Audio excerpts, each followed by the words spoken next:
Salut les amis, c'est Jojol. Après avoir utilisé plusieurs jours l'iPhone X, j'ai remarqué qu'il y avait de nombreux changements par rapport à l'utilisation qu'on avait de base sur un iPhone. C'était assez perturbant au début, mais au final, on s'y fait. Et j'ai voulu tout simplement vous faire une vidéo regroupant vraiment toutes les nouveautés d'iOS 11 qu'on a sur cet iPhone, ainsi que des éventuelles fonctionnalités cachées. Pratique pour les personnes qui ont l'intention d'acheter l'iPhone X ou qui ont déjà acheté l'iPhone X, mais qui ne savent pas forcément l'utiliser entièrement. Déjà, on va commencer par les gestes essentiels pour l'utiliser parfaitement. En effet, le bouton physique a complètement disparu et c'est à cause de ça que toutes nos habitudes vont changer. Ce bouton a été remplacé notamment par une barre horizontale virtuelle qui se situe en dessous de l'écran et qui offre plein de fonctionnalités. Tout d'abord, pour quitter une application, il faut appuyer sur la barre et glisser vers le haut et le tour est joué. Pour afficher le multitâche, comment ça se passe, que ce soit sur l'accueil ou dans une application, on doit faire pareil que si vous souhaitez quitter une application, mais il faut arrêter votre doigt vers le milieu. Et après, vous aurez la possibilité de revenir sur l'app de votre choix qui était en arrière-plan. Après, vous avez une solution bien plus rapide pour vous déplacer dans les applications en multitâche. Il suffit tout simplement de glisser votre doigt vers la droite. Très pratique, mais il faut prendre l'habitude. Pour supprimer une application en arrière-plan, ça ne sert à rien de glisser vers le haut, ça ne marche pas. Il faut maintenant appuyer sur l'application pour que le bouton Delete puisse apparaître sur chaque application. Et puis ensuite, pour supprimer une app en arrière-plan, soit on appuie sur l'icône Delete ou soit on glisse enfin vers le haut. Par contre, je vais pas vous mentir les amis, le seul endroit où j'ai un petit peu du mal à m'habituer pour l'instant, c'est la partie multitâche. Avant, on avait la possibilité de descendre l'écran en appuyant 2 fois sur le bouton Home. C'était assez pratique pour pouvoir accéder à un certain contenu qui était un petit peu trop haut avec une seule main. Et maintenant, comment on fait, sachant qu'on n'a plus de boutons? En fait, c'est très simple, il faut aller tout simplement activer dans les réglages accessibilité, accès facile. Et après, il suffira tout simplement de faire un petit slide vers le bas de l'écran. Par contre, si le bouton Home vous manque vraiment, sachez qu'on peut en quelque sorte le faire revenir. Il suffit d'activer dans les réglages Assistive Touch. Vous aurez ce bouton qui va s'afficher et vous allez pouvoir lui ajouter différentes actions. Là, par exemple, j'ai demandé quand j'appuie une fois dessus, je vais directement sur l'accueil et quand j'appuie 2 fois dessus, ça affiche le multitâche. Sur le nouvel iPhone, le bouton Power a un petit peu changé. Alors, on peut toujours allumer son téléphone avec. On peut encore déverrouiller son appareil, mais on ne peut pas éteindre facilement son appareil juste en laissant appuyer sur ce bouton. Il faut maintenant laisser appuyer sur le bouton Power en plus d'un des boutons volume pour pouvoir afficher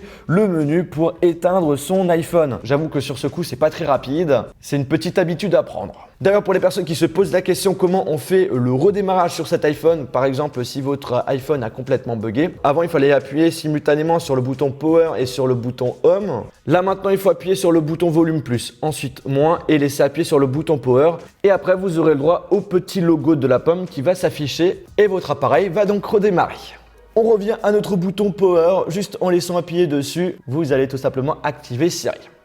Voilà. Mais Jojol, avant pour faire une capture d'écran, il fallait appuyer sur le bouton Power et sur le bouton Home assez rapidement. Maintenant qu'on n'a plus le bouton Home, comment on fait? Eh bien, c'est très simple, mon cher ami. Il suffit tout simplement d'appuyer en même temps, rapidement sur le bouton Power et Volume Plus.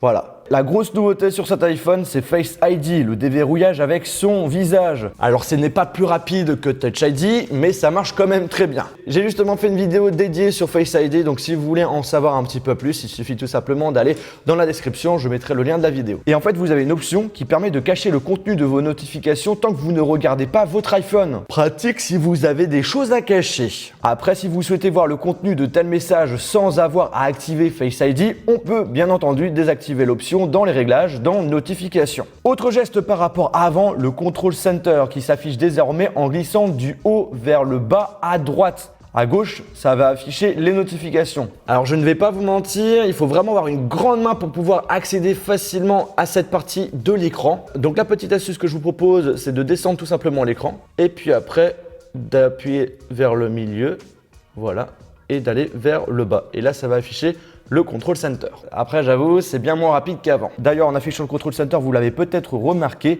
le pourcentage de batterie ainsi que l'opérateur s'affiche ici. Il est impossible de les afficher directement sur la barre en haut de base. Puis on arrive dans l'application appareil photo avec la grande nouveauté, le mode portrait avec la caméra frontale. C'est-à-dire que vous allez pouvoir prendre un selfie même avec plusieurs personnes tout en ayant un joli effet bokeh, un effet flou à l'arrière. Et en plus de cela, ce qui est cool, c'est que le mode portrait qu'on a aussi à l'arrière l'arrière de l'appareil. Tout ce qui est effet de jeu de lumière, on l'a également sur la caméra frontale. Pour l'instant, c'est en test, ça a l'air de plutôt bien marcher. On en parlera plus en détail dans une autre vidéo. En parlant de photos, petite astuce pour les gens qui aiment gérer manuellement le mode HDR. Celui-ci est de base en automatique sur l'application. Et pour y toucher de façon manuelle, en fait, il faut juste activer une option dans les réglages. Vous l'activez et dans l'application, le mode HDR va revenir. Ensuite, autre fonction qui est pratique, si vous voulez allumer l'écran de l'iPhone sans le prendre en main, il suffit d'appuyer sur l'écran éteint. C'est comme une sorte de double tape sur d'autres smartphones. Et puis pour finir, la dernière astuce cachée, c'est le zoom de l'écran quand vous allez regarder des vidéos. En effet, le format de l'écran de l'iPhone X n'est pas adapté par rapport aux vidéos. On a des barres noires quand on lance une vidéo. Et là, la petite astuce pour profiter de tout l'écran,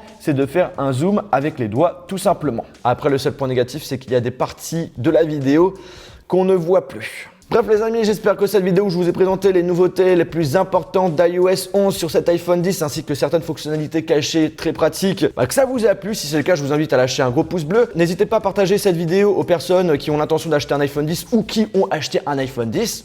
Et sur ce, on se retrouve dans une prochaine vidéo. Salut!